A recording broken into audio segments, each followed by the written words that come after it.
Hello everyone, मैं अंजलि त्यागी और आज हम इस वीडियो में चैप्टर 1.2 के इंट्रोडक्शन की बात करेंगे, जिसमें हमारी थ्योरम है फंडामेंटल थ्योरम ऑफ अर्थमेटिक। अब ये थ्योरम क्या कहती है? ये थ्योरम कहती है कि कोई कंपोजिट नंबर का अगर हम प्राइम फैक्टराइजेशन करते हैं तो वो यूनिक ही आता है अगर उसको ऑर्डर में नहीं लेते। अब ये बात समझने वाली है कि हम कंपोजिट नंबर की अगर बात कर रहे हैं, जैसे मैंने कहा कि कोई भी कंपोजिट नंबर अगर हम उसका प्राइम फैक्टराइजेशन निकाल रहे हैं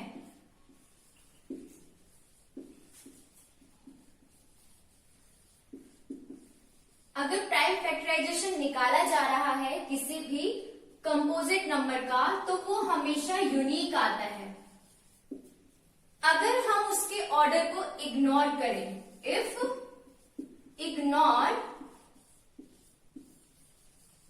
ऑर्डर, अगर उसके ऑर्डर को इग्नोर कर दिया जाए, देन अब आप ये देखिए कि कंपोजिट नंबर्स क्या होते हैं। पहले तो बेसिक हम बात करते हैं कंपोजिट नंबर क्या होते हैं। कंपोजिट नंबर्स वो नंबर होते हैं जो 1 से बड़े यानी कि बिगर, लेकिन प्राइम नंबर नहीं होते। 1 से बड़े होते हैं और प्राइम नंबर नहीं होते। अब आप ये कहेंगे कि मैम एक बार रिकॉल कराइए कि ये प्राइम नंबर भी क्या होता है। तो प्राइम नंबर वो नंबर होते हैं जो 1 से बड़े, ध्यान रखिए यहां पे भी 1 से बड़े लेकिन प्राइम नंबर नहीं होते, वो सारे कंपोजिट नंबर होते हैं। और प्राइम नंबर वो नंबर होते हैं जो 1 से बड़े लेकिन खुद के टेबल से ही कैंसिल आउट हो पाए, जैसे 2 किसी और के टेबल में नहीं आता लेकिन एस्पेक्ट 1 के टेबल में आएगा। 1 के टेबल में जो आएगा, खुद के टेबल में जो आएगा, वो सारे प्राइम नंबर होते हैं। Like that 2, 3, 5, 7। अब आप यहाँ पे ये चीज भी देखिए, अगर आप यहाँ पे गौर करेंगे तो यहाँ ऑड नंबर है तो कोई कोई क्या फ्लो में लिख दिया 9, क्योंकि 9 क्या है हमारा, वो बेसिकली 3 के टेबल में आएगा। तो यहाँ पे जो 7, उसके बाद हमारे पास आएगा 11, 13 एंड 15 भी हमारे पास 3 और 5 के टेबल में आता है, तो हम यहाँ नंबर लेंगे 17। अब हमने कहा कि वो नंबर जो खुद के टेबल में आते हैं और 1 के टेबल में आते हैं वो सारे प्राइम नंबर होते हैं। इन सबको छोड़ के जो नंबर है वो हमारे कंपोजिट नंबर हो गए। जैसे कि हमने बात की 4 की, 6 की, 8, 9, 10, 12, 14, 15, 16 एंड 18। ये नंबर जो हमारे प्राइम नंबर को छोड़ के हैं वो सारे कंपोजिट नंबर में आएंगे। अब हम बात कर रहे थे कि जो कंपोजिट नंबर हैं अगर उनका प्राइम फैक्टराइजेशन निकाल दिया जाए, हमारे पास अगर कोई कंपोजिट नंबर का प्राइम फैक्टराइजेशन निकाल दिया जाता है तो वो हमेशा यूनिक आता है। एक नंबर लेते हैं 54। अगर मैं इसके फैक्टर करूं, 2 2 जा 4, 1 कैरी, 2 7 जा 14, 3 9 जा 27, 3 3 जा 9, 3 1 जा 3। बेसिकली ये हमारे पास जो थे वो क्या थे, अगर हम इसका फैक्टर फाइंड कर रहे हैं तो हमने फाइंड किया यहाँ पे इसका एचसीएफ, तो 2 मल्टीप्लाई 3 मल्टीप्लाई 3 मल्टीप्लाई 3। यहाँ पे आप देखिए 2 और 3 ऐसे नंबर हैं जो प्राइम है और हमने क्या किया, इनका फैक्टर किया। अगर फैक्टर किया और ये प्राइम है तो क्या हुआ, प्राइम फैक्टराइजेशन मेथड। तो यही होता है हमारा प्राइम फैक्टराइजेशन मेथड, जो हमारी ये फंडामेंटल थ्योरम ऑफ अर्थमेटिक कहती है, जिसमें एक टर्म अप्लाई की जाती है।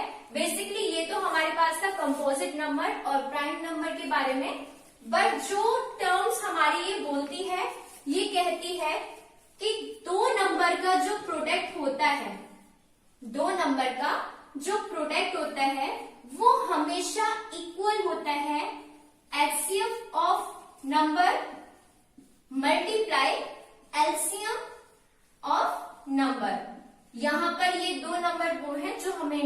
नंबर दे रखे हैं। बेसिकली इंटीजर नंबर सारे हमारे जो है नेचुरल नंबर ही होते हैं, क्योंकि इंटीजर नंबर सारे पॉजिटिव 1 2 3 4 तो वो नेचुरल नंबर के फॉर्म में भी आ सकते हैं। तो हमने कहा जो हमारा फंडामेंटल थ्योरम ऑफ अरिथमेटिक है वो कहता है कि product of two number a multiply by b वो इक्वल रहेगा HCF A B multiply LCM A B. तो थोड़ा डिस्कस करते हैं इसके बारे में and pause and noted the theorem. Next बात करते हैं अपने अगले एग्जांपल नंबर 5 की।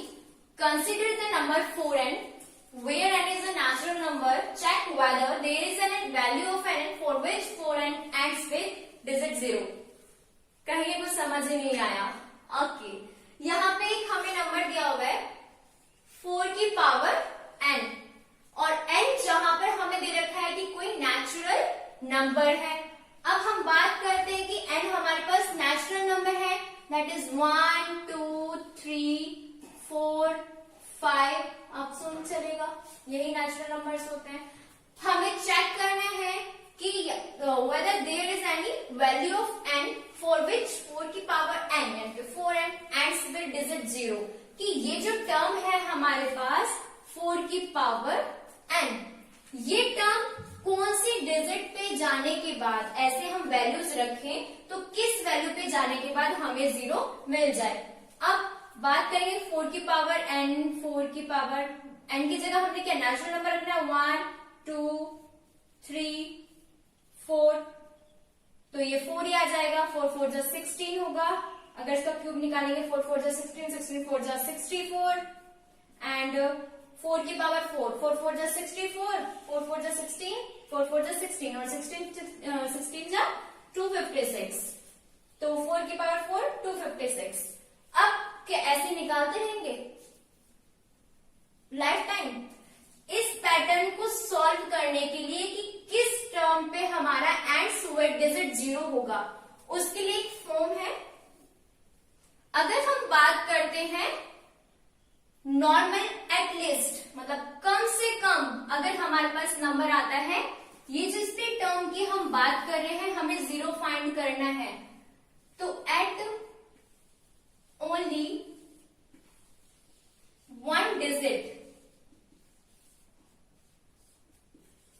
0, सिर्फ एक जब हमारे पास डिजिट चाहिए हमें 0, वो भी कौन सी एंड्स, तो आप यहां पे ऐसे भी कह सकते हो सिर्फ हमें एंड्स 1 डिजिट चाहिए 0, तो उसके लिए जो हमारा फैक्टर होगा वो 2 और 5 का पेयर होना चाहिए। ध्यान से सुनिए इस बात के लिए, ये हर एक क्वेश्चन में अप्लाई होगा। अगर हमें कोई भी डिजिट एंड विद डिजिट 0 पूछ रहा है तो उसके लिए हमें सिर्फ और सिर्फ, अगर 1 डिजिट की 0 है तो उसके लिए हमें 2 मल्टीप्लाई 5 का पेयर चाहिए। अगर वो कह रहा है कि हमारे पास 2 एंड डिजिट है, 2 एंड डिजिट 0 चाहिए,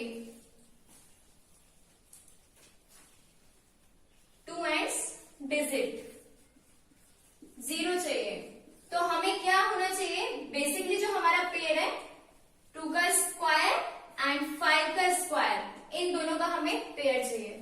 अब ऐसे ही अगर 3 का चाहिए तो 3 की पावर, यहाँ पे 2 की पावर 3 और 5 की पावर 3 अप सो ऑन चलता ही रहेगा, लेकिन हमें बात करनी है 4 की पावर हमारे n की। अगर मैं 4 की पावर n को 2 का स्क्वायर और n कर दूं, कोई इश्यू नहीं, लेकिन आप चेकआउट कीजिए यहाँ पे, अगर मैं इसको ऐसे भी करती हूँ 2 का स्क्वायर और n, 4n हो जाएगा पावर में, तो यहाँ तो सिर्फ 2 आ रहा है, और जो हमारे पास 5 का पेयर आना चाहिए, मतलब 2 और 5 होना चाहिए किसी भी डिजिट को 0 होने के लिए, तो 5 तो हमारे पास है ही नहीं, क्या है सिर्फ बेसिकली 2, तो यहाँ पर क्या है, we don't have any 5 number here, तो हम क्या कहेंगे, हमारा कंक्लूजन क्या निकलेगा? जो भी इससे बेसिकली हमें यहाँ पता चल रहा है, डिजिट को हमेशा डिवाइड होने के लिए चाहिए कि अगर वो डिजिट लास्ट में 2 से भी कैंसिल आउट हो रही हो और उसमें लास्ट में 0 भी आ रहा हो, दैट इज वो 5 से भी डिवाइड हो रही हो, लेकिन यहाँ पे ऐसा कोई नंबर ही नहीं है, यहाँ सिर्फ एक 2 नंबर है, 5 तो हमारे पास है ही नहीं, तो हम यहाँ हमारा जो कंक्लूजन निकलेगा वो क्या होगा, वी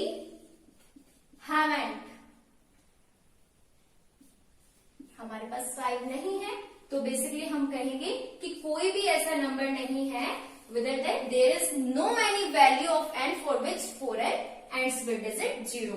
हमारे पास कोई भी नंबर ऐसा नहीं है जो हमारी 4 की पावर n को 0 कर सके.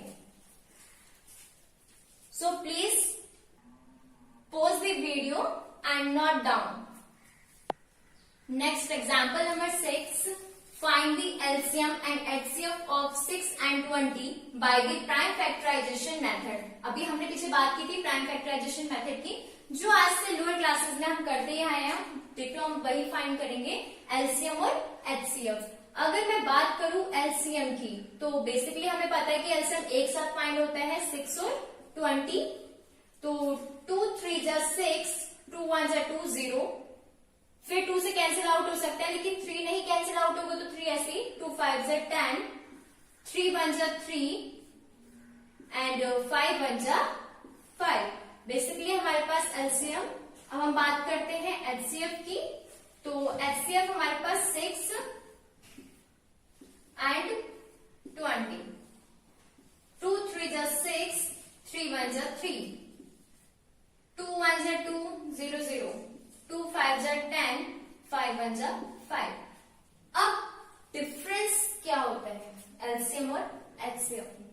बेसिकली जो हमारे पास LCM होता है वो maximize product of the number, जो फैक्टर नंबर आते हैं मैक्सिमाइज मतलब 2 मल्टीप्लाई 2 मल्टीप्लाई 3 मल्टीप्लाई 5, इन सब का ही हमने क्या किया यहाँ पे मल्टीप्लीकेशन कर दिया, यानी कि प्रोडक्ट कर दिया, प्रोडक्ट ऑफ मैक्सिमाइज नंबर, जिसमें भी हमने फाइंड किया था. 2 2 जा 4 4 एंड 5 3 जा 15, 15 4 जा 60. और HCF का मीनिंग क्या होता है? मिनिमम, मतलब जो हमारे पास हाइयर नंबर होता है लेकिन दोनों में कॉमन हो. अब यहाँ ये 2 है, तो बेसिकली 2 तो हमारे पास यहाँ भी है, तो एक नंबर हमारे पास आ गया HCF में 2. लेकिन अगर चेक किया जाए तो यहाँ 3 है, बट यहाँ पर कहीं भी 3 नहीं है. और अगर हम यहाँ पर फाइंड कर रहे हैं तो 2 और 5 यहाँ पर नहीं है. तो बेसिकली हमारे पास जो HCF है वो क्या है? जो HCF आया वो 2 है. एंड अभी हम इसके लिए, जैसे लास्ट हमने प्राइम फैक्टराइजेशन की बात की थी, तो वहां पर मैंने कहा था प्रोडक्ट ऑफ 2 नंबर जो इक्वल होगा LCF of AB and multiply by LCM of AB, यानी कि 2 नंबर का. तो A और B कौन से 2 नंबर थे हमारे पास? 6 एंड 20. तो 6 multiply bye 20 equal LCM 2. A और B का था ना, तो A और B का निकाल के LCM 2, और LCM हमारे पास क्या आया? 16. तो 6 2 जा 12, 120 इक्वल 6 2 जा 12, 120. बेसिकली यहाँ पे वेरीफाई करने के लिए क्वेश्चंस आते हैं, तो ये जो product of 2 number is equals to HCF multiply LCM, तो ये जो था हमेशा इक्वल आता है. तो हम ये कह सकते हैं कि जो हमारी ये फॉर्म है प्राइम फैक्टराइजेशन की, वो बेसिकली परफॉर्म करती है.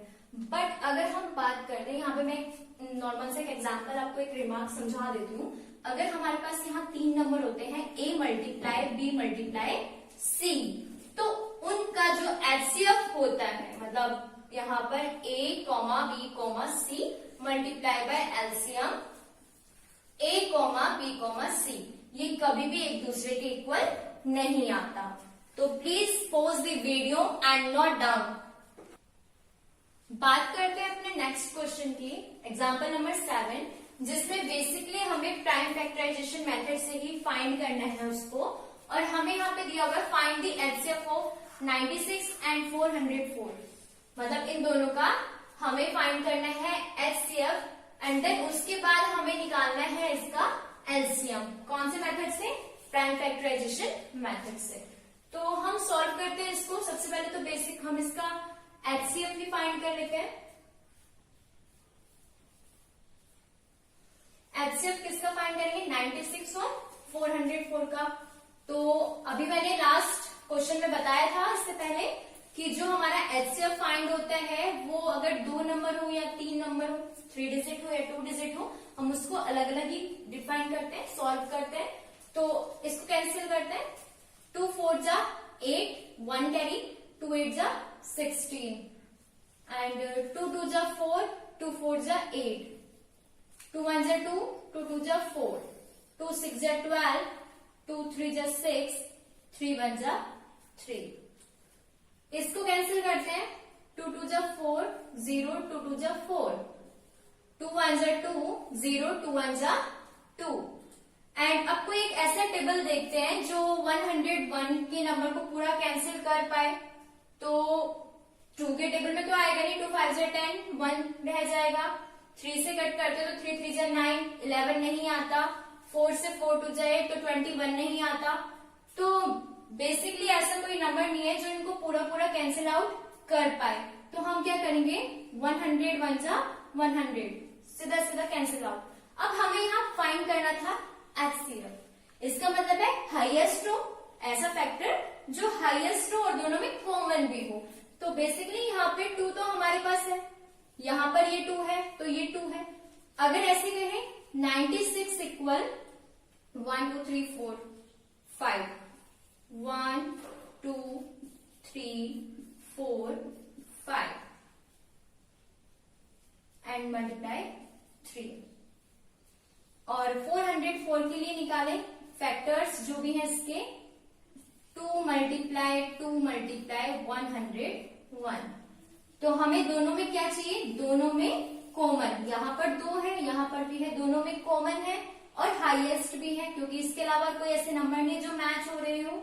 तो जो हमारे पास HCF आएगा, HCF ऑफ 96 एंड 404, वो क्या आएगा, 4। अब हमें फाइंड करना है यहाँ पे LCM। तो हम बेसिक वही फॉर्मूला अप्लाई करेंगे जो हमने अभी बताया था, product of 2 number A multiply by B and HCF of AB मतलब जो 2 इंटीजर नंबर थे, multiply by LCM AB। A और B हमारे पास पहला है 96 एंड 404। HCF ऑफ AB हमने फाइंड किया 4 मल्टीप्लाई बाय LCM। अब हमें LCM ही फाइंड करना था।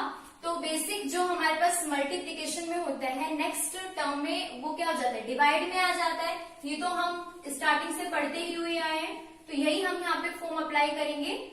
तो जो हमारे पास यहाँ मल्टीप्लाई में था वो कहाँ जाएगा, डिवाइड में आ जाएगा। और LCM ऑफ AB अब कैंसिल कर सकते हैं, या तो आप इसको इससे काट दीजिए, 4 2 जा 8, या फिर आप इसको इससे कट कर दीजिए, 4 1 जा 4, 0 4 1 जा 4।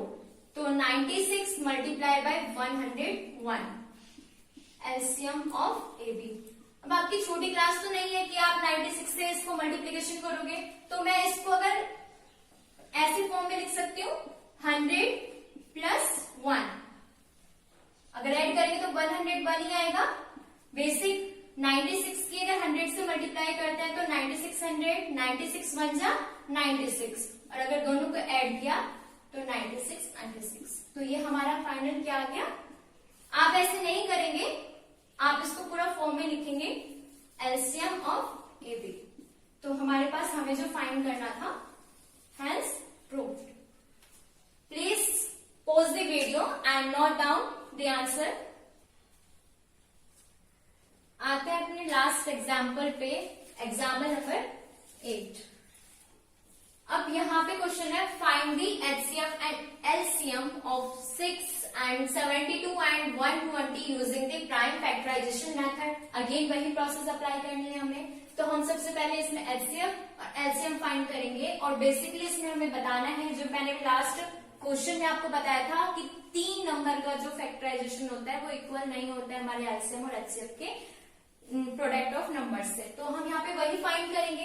तो मैं बेसिकली यहाँ पे HCF फाइंड कर रही हूँ, और अभी मैंने लास्ट में भी बताया था, 2 क्वेश्चंस में मैं रेगुलर आपको बताती हुई आ रही हूँ कि जो हमारा HCF होता है वो जितने भी नंबर हो हमारे पास, 2 हो, 3 हो, 4 हो, कितने भी कैटेगरीज हो, वो सब अलग ही फाइंड की जाती है।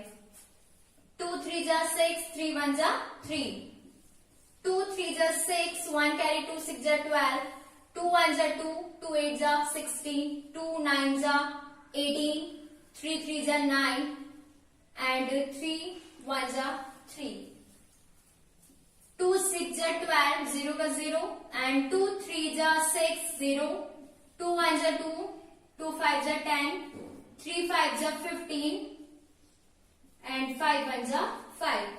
अगर यहाँ पे एचसीएफ फाइंड किया जाए 6 के जो प्रोडक्ट है, फैक्टर के जो प्रोडक्ट्स है सॉरी, उनको हमने डिफाइन किया, और जो इसके फैक्टर्स के प्रोडक्ट हैं 2 multiply 2 multiply 2 multiply 3 multiply 3 and 120 के जितने भी फैक्टर्स हैं हमारे पास 2 multiply 2 multiply 2 multiply 3 multiply by 5। अब हमें यहाँ पे कॉमन नंबर चेक करना है कि हाईएस्ट भी हो और कॉमन भी हो, क्योंकि हम क्या फाइंड कर रहे हैं, एचसीएफ फाइंड कर रहे हैं।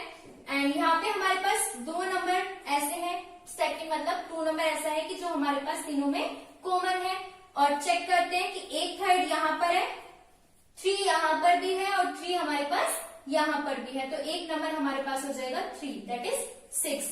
हमारे पास जो एचसीएफ आया वो आ जाएगा 6। अब हम बात करते हैं हमारे एलसीएम की। तो एलसीएम हमारे साथ जितने भी नंबर ऑफ हमारे पास इंटीजर्स होते हैं उन सबको हम एक साथ फाइंड कर देते हैं।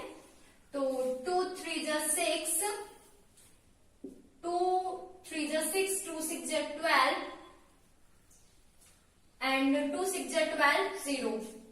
फिर 2 से कैंसिल करें तो 3 ऐसे आ जाएगा, 2 1 जा 2, 2 8 जा 16, 2 3 जा 6 0।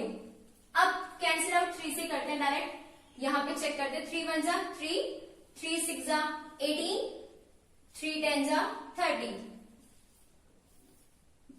3 2 जा 6 10, 2 1 जा 2, 2 5 जा 10 और लास्ट एक ऐसा फैक्टर 5 जो सबको कैंसिल आउट कर देगा। तो यहाँ पे जो हमारे ये नंबर ऑफ फैक्टर्स के जो प्रोडक्ट है उनको अगर हम डिफाइन करें तो हमें मिल जाएगा एलसीएम। बेसिकली अगर हम देखें यहाँ पे 2 multiply 2 multiply 3 multiply 3 multiply 2 multiply by 5, और स्टार्टिंग में ही मैंने बताया था कि जो प्राइम फैक्टराइजेशन होता है हम उसके ऑर्डर को हमेशा इग्नोर करते हैं। क्यों?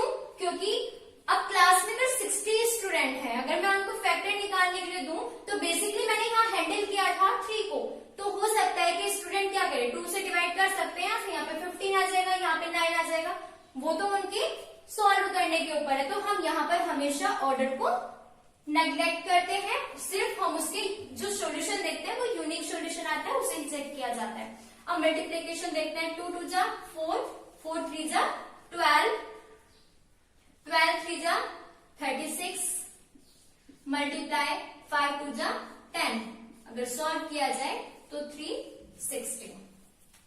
और अब हम देखते हैं यहाँ पे ए, हमने अभी बात की थी product of A B C, मतलब मल्टीप्ली प्रोडक्ट ऑफ 3 नंबर हमेशा इक्वल आएगा किसके, HCF of A comma B comma C multiply LCM of A comma B comma C के। तो ये 3 नंबर कौन से थे, 6 multiply by 72 multiply by 120 equal HCF हमारे पास 6 मल्टीप्लाई बाय एलसीएम कितना आया था 360, 6 0 0 6 6 36, 3 कैरी 6 3 जा 18 18 19 20 21। ये तो आया हमारा एचसीएफ और एलसीएम का प्रोडक्ट। अब इन 3 नंबर का देखते हैं। तो अगर मैं बात करूं इसके साथ तो 6 0 0 6 2 जा 12, 1 कैरी 6 1 जा 6 और 7 मल्टीप्लाई बाय 72। अब अगर हम इन दोनों का मल्टीप्लीकेशन करें 72 मल्टीप्लाई करते हैं तो 0 4 14 0 14 7 7 जब 49 और 1 50, 04815। अब चेक कर सकते हैं, जो हमारे पास इसका प्रोडक्ट आया है वो 15840 और 2160, जो एक दूसरे के बराबर नहीं है। स्टार्टिंग के लास्ट क्वेश्चन में जो हमने बात की थी, अभी मैंने बताया था कि अगर हम लेते हैं 3 नंबर का जो प्रोडक्ट होता है हमेशा एचसीएफ और एलसीएम के बराबर नहीं होता। तो यहाँ पे हमने वो प्रूफ भी कर दिया कि ये इसके बराबर नहीं है। तो आप इसको वीडियो को पॉज कीजिए और नोट कर सकते हैं। एंड अगर मेरी लास्ट वीडियो आपको अच्छी लगी, जितने भी मैंने यहाँ पे अब तक वीडियोस दी हैं, इन्फॉर्मेशन अगर आपको बेटर लगी, आपको इन्फॉर्मेटिव लगा, तो प्लीज लाइक कीजिए एंड शेयर कीजिए और सब्सक्राइब करना ना भूलिए। न जाने कौन सा टाइम आपको कोई वीडियो के कुछ क्वेश्चंस इंपोर्टेंट देखने पड़ जाए।